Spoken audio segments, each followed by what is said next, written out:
찬송가 287장 예수 앞에 나오며 287장 찬송. 예수 앞에 나오면 죄사함 받으며 주의 품에 안기어 편히 쉬리라. 우리 주만 믿으면 모두 구원 얻으며 영생 복락멸유관 확실히 받겠네. 예수 앞에 나와서 은총을 받으며 맘에 기쁨 넘치어 감사하리라. 우리 주만 믿으면 모두 구원 얻으며 영생 복락멸유관 확실히 받겠네. 예수 앞에 설 때에 흰 옷을 입으며 밝고 빛난 내 집에 길이 살리라. 우리 주만 믿으면 모두 구원 얻으며 영생 복락멸유관 확실히 받겠네.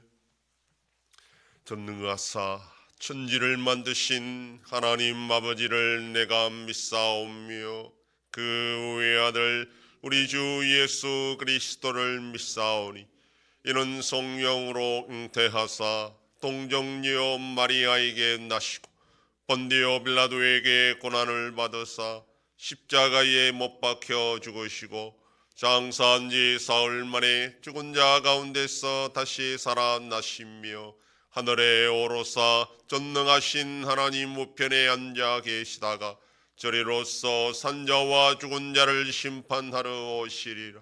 성령을 믿사오며 거룩한 공예와 성도가 서로 교통하는 것과 죄를 사하여 주시는 것과 몸이 다시 사는 것과 영원히 사는 것을 믿사옵나이다. 아멘. 하나님 말씀 에스라 10장 9절에서 17절까지의 말씀. 구약성경 724페이지. 에스라 10장 9절에서 17절까지의 말씀 한 절씩 교독합니다. 유다와 베냐민 모든 사람들이 3일 내에 예루살렘에 모이니 때는 9째 달 21일이라 무리가 하나님의 성전 앞 광장에 앉아서 이 일과 큰 비 때문에 떨고 있더니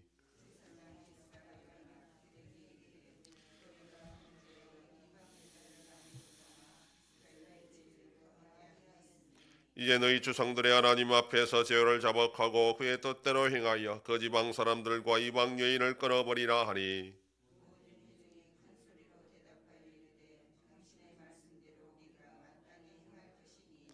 그러나 백성이 많고 또 큰 비가 내리는 때니 능히 밖에 서지 못할 것이요 우리가 이 일로 크게 범죄하였은즉 하루 이틀에 할 일이 아니오니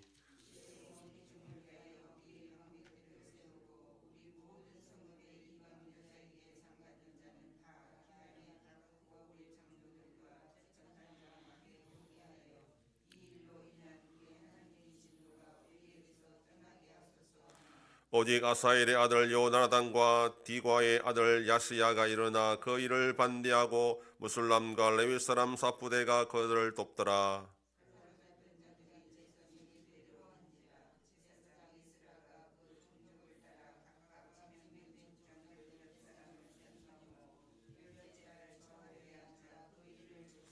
다 같이 첫째 달 초하루에 이르러 이방 여인을 아내로 맞이한 자의 일 조사하기를 마치니라. 아멘. 부모는 이 에스라의 책망으로 귀환한 자들이 이방 여인을 끌어내는 과정을 설명합니다. 에스라 자신이 가진 법적인 권한으로 귀한 자들을 3일 내에 예루살렘에 모이게 합니다. 이때 양력으로 12월에 해당하여 팔레스타인 지역은 우기에 해당합니다. 그래서 큰 비로 백성들이 떨고 있었다라고 말합니다. 어쩌면 영적으로 또 심적으로 하나님 앞에서 자신들이 얼마나 큰 죄를 범했는지에 대해서 회개하며 떨고 있었다고도 할 수 있습니다.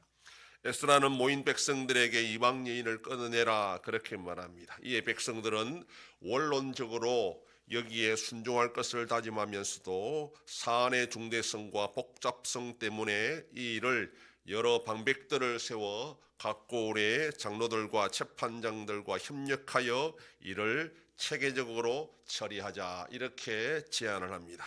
성급하게 그렇게 하겠다 말로만 다짐하고 끝나면 안 되고 체계적으로 조직을 갖추어 전수조사를 해서 제대로 일을 진행하자라는 것입니다.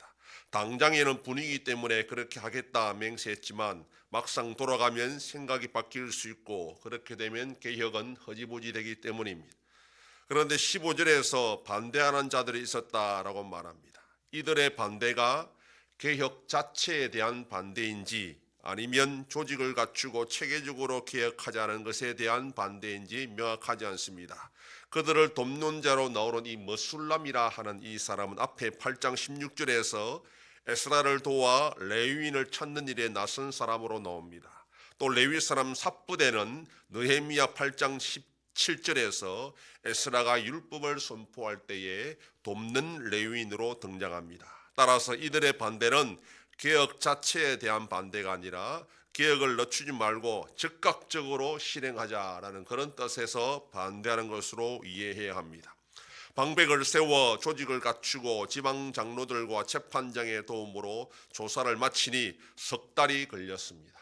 귀한 자들을 전수조사하는 데 걸린 시간입니다. 이방 여인과 결혼한 자들의 명단을 세 부류로 나눌 수 있는데 18절에서 22절은 제사장 명단이고 23절에 24절은 레위인 명단이고 25절 이하는 일반 백성들 중에 이방 여인과 결혼한 자들의 명단입니다. 레위기 규정에 의하면 오직 제사장만 이방 여인과 결혼할 수 없다라고 되어 있습니다. 레위인과 일반 백성들에게 이러한 금지 규정은 사실 적용되지 않습니다. 그러나 에스라의 책망은 신명기와 여호수아에 근거해서 경고하는 것입니다. 신명기의 말씀에 7장에 보면 모세는 가나안 땅에 들어가는 이스라엘 자손들에게 그 땅 백성과 결혼하지 말라 그렇게 권면합니다. 가나안의 이방 문화와 우상 숭배 유혹으로부터 믿음을 지키기 위한 것입니다. 또한 여호수아도 마지막 권면의 말씀에서 가나안 민족을 가까이 하지 말고 그들과 혼인하거나 왕래하면 약속의 땅에서 멸할 것이다 그렇게 경고를 했습니다. 문제가 되는 것은 이방 여인이라는 것 자체가 아니라 개종하지 않은 이방 여인으로 말미암아 여호와 하나님을 향한 신앙이 훼손되고 우상 숭배에 빠져드는 것입니다. 바울이 믿지 않은 자들과 멍에를 매지 말라 한 것도 바로 이러한 차원에서 말한 것입니다. 귀환한 이스라엘 백성들은 먹고 살기 위해 어쩔 수 없다라는 여러 가지 이유로 가나안 땅의 이방 여인과 결혼하고 가정을 이루었습니다. 심지어 율법적으로 이방 여인과는 결혼할 수 없다라고 명문 규정으로 금지하고 있는 제사장들이 앞장서 범죄하니 나머지 레위인들과 일반 백성들은 꺼리낌이 없이 이방 여인들과 결혼을 했던 것입니다. 본문에서는 이방 여인들이 결혼 후에 여호와 하나님 신앙으로 개종을 했는지 아니면 끝까지 믿지 않았는지 밝히지 않고 있습니다. 그럼에도 결혼해서 자식까지 낳고 살고 있는데 끊어낸다는 것은 너무나 가혹한 것처럼 그렇게 보입니다. 그런데 예수님은 죄악을 끊어내는 것에는 이러한 결단이 있어야 된다라고 말씀합니다. 마태복음 5장 29절로 30절에 만일 네 오른 눈이 너를 실족하게 하거든 빼어내버리라. 내 백체 중에 하나가 없어지고 온몸이 지옥에 던져지는 것이 유익하며 또한 만일 내 오른손이 너를 실족하게 하거든 찍어내버리라. 내 백체 중 하나가 없어지고 온몸이 지옥에 던져지는 것이 유익하니라. 이렇게 말씀하셨습니다. 그만큼 죄를 끊어내는 것이 얼마나 힘들고 어렵다는 걸 알고 그런 결단력이 있어야 된다라는 것을 말씀하는 겁니다. 오늘도 죄악을 끊어내는 것에 이러한 단호함과 결단력을 가지고 끝까지 믿음을 지켜나가는 복된 하루가 되기를 소망합니다. 기도하겠습니다.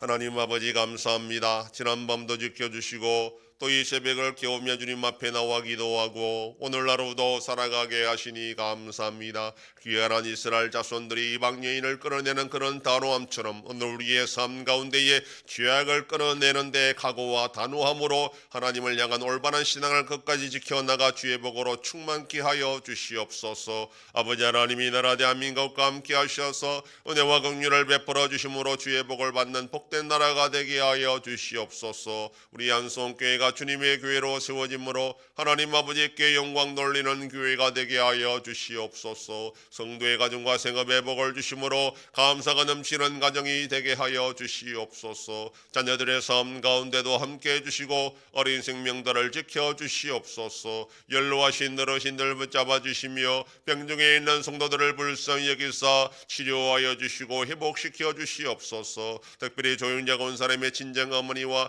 김지영 집사님을 기억하여 주시옵소서. 오늘도 거룩한 주일을 준비하는 손길들마다 우리 하나님 아버지께서 힘과 능력을 주셔서 기쁨으로 섬기는 복된 하루가 되게 하여 주시옵소서. 이 새벽에도 주님께 기도하는 종들을 기억하시고 간절히 구하고 빌 때마다 들으시고 속히 응답하여 주시옵소서. 감사드리며 예수님 이름으로 기도드립니다. 아멘. 하늘에 계신 우리 아버지여, 이름이 거룩히 여김을 받으시오며 나라의 임하옵시며 뜻이 하늘에서 이룬 것 같이 땅에서도 이루어지이다. 오늘날 우리에게 일용할 양식을 주옵시고 우리가 우리에게 죄 지은 자를 사하여 준 것 같이 우리 죄를 사하여 주옵시고 우리를 시험에 들게 하지 마옵시고 다만 악에서 구하옵소서. 대개 나라와 권세와 영광이 아버지께 영원히 싸움나이다. 아멘.